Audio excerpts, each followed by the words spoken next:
আরে এটা কোনো কথা হলো নাকি? আমি তো একটা মানুষ, আমার তো চিন্তা ভাবনা করার একটা ন্যূনতম সময় দিতে হবে। মেশিন নাকি যে আমি হর করে বলে যাব? এটা কোনো শর্ত হলো? এটা কোনো কথা?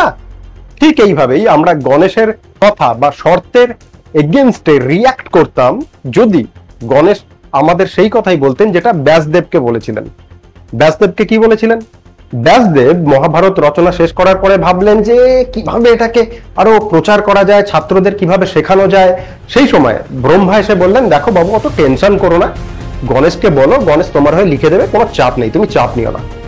গণেশকে বলায় গণেশ বললেন, হ্যাঁ ঠিক আছে, আমার কোনো চাপ নেই, আমি লিখে দেবো, কিন্তু আমার শর্ত হলো আমার কলম একবারও থামবে না, আমি কন্টিনিউয়াসলি লিখে যাব, কোনো থামাথামির কেস নেই। এই হলো ক্যাচালের শুরু।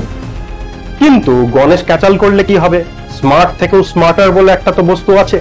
ব্যাসদেব কি বললেন, হ্যাঁ ঠিক আছে, কোনো প্রবলেম নেই, তোমার শর্ত অ্যাকসেপ্টেড, কিন্তু আমারও একখান শর্ত আছে।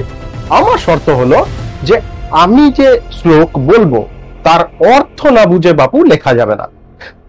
ব্যাসদেব জানতেন যে আমার যে ৮৮০০ শ্লোক আছে সেটা আমার ছেলে সুখদেব ছাড়া আর কেউ বুঝবে না সহজে, ফলে গণেশও বুঝবেন না।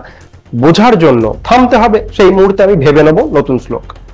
গণেশের শর্তের বিরুদ্ধে খেপে না গিয়ে, রেগে না গিয়ে, ব্যাসদেব খুব স্ট্র্যাটেজিক্যালি কাম মাইন্ডে নিজের যে একটা বড় টাস্ক ফেললেন, একটা শর্ত লাগালেন। This is called actual education, knowledge which teaches you how to survive in this practical situation.